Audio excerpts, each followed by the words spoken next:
A gente vai mudar um pouquinho de assunto e vamos, mesmo com o encerramento dos trabalhos da CPMI do INSS, nós temos novidades, viu? Isso porque a comissão começou a receber os documentos do sigilo telefônico do empresário Daniel Vorcaro, que é dono do Banco Master e investigado no âmbito da Operação Compliance Zero da Polícia Federal. Segundo as apurações de Tássio Lohan e Igor Gadelha, colunistas aqui do Metrópolis, o ministro do Supremo Tribunal Federal, Alexandre de Moraes, está entre os números da lista de contatos de Vorcaro, segundo o documento obtido pelas colunas. A esposa de Moraes, a advogada Viviane de Moraes, foi contratada pelo Banco Master por quase 4 milhões de reais. E ela recebe esse valor por mês, e um total aí de 129 milhões de reais, conforme foi revelado aí pela colunista Malu Gaspar do jornal Globo. O acordo previa a defesa de interesses junto ao Banco Central, à Receita Federal e também ao Congresso Nacional. O número de Viviane de Moraes também consta na lista de contatos de Vorcaro. Agora nós vamos falar com Tássio Lohan, que é colunista aqui do Metrópolis, para poder nos ajudar a entender um pouquinho sobre todo esse assunto envolvendo a esposa de Alexandre de Moraes, Daniel Vorcaro, presidente, dono do Banco Master e também CPMI do INSS. Mas antes, Tássio, bom dia, essa é a nossa primeira vez aqui conversando no Acorda Metrópolis, bem-vindo, é um prazer falar com você. E eu já começo, Tássio, perguntando, todo o contexto dessa história envolvendo o número de telefone de Alexandre de Moraes, e da esposa dele, porque esses são números que várias pessoas gostariam de ter. Eu, inclusive, gostaria de ter o número do ministro. Bom dia, Marília. É sempre um prazer estar aqui no Acorda Metrópolis e é a nossa primeira vez aqui também, então desejo sorte pra gente.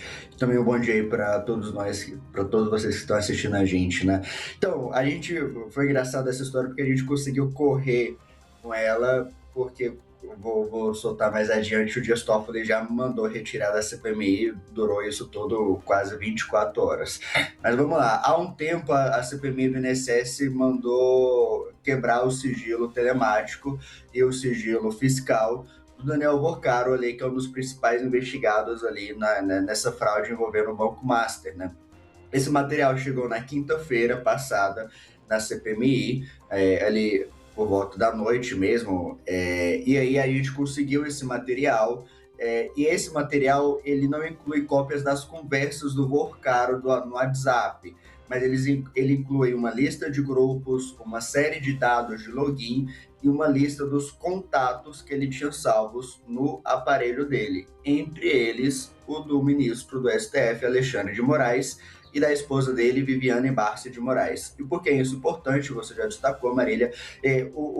A esposa do Moraes, a Viviane, ela mantinha esse contrato com o Master no valor de 129 milhões. Era um contrato ali de 36 meses, que começou a ser pago ali a partir de 2024, do início de 2024, ou seja, ele pagaria por mês 3,6 milhões de reais ao escritório da esposa do ministro do STF, supostamente ali para defender interesses do Master junto ao Banco Central, à Receita Federal e ao Congresso Nacional. É um valor absurdamente de alto, um valor que choca, inclusive, alguns advogados ali que atuam com causas maiores, é um valor que chamou a atenção muito dessas pessoas, porque é um valor bastante alto.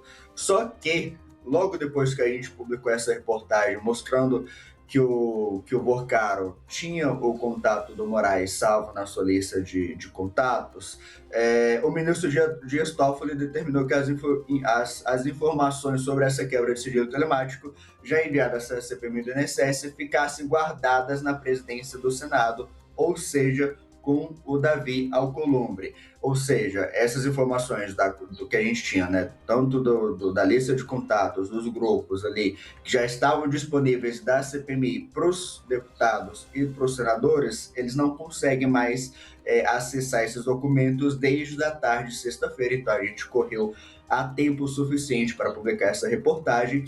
O Toffoli, que diga-se de passagem, também estava na lista de contatos do Vorcaro, e acabou tendo essa repercussão negativa para o presidente da CPMI, o senador Carlos Viana, que logo ele publicou uma nota ali lamentando a decisão do Dias Toffoli, dizendo, inclusive, que não era um ato estranho do ministro da STF, mas também grave para toda essa investigação.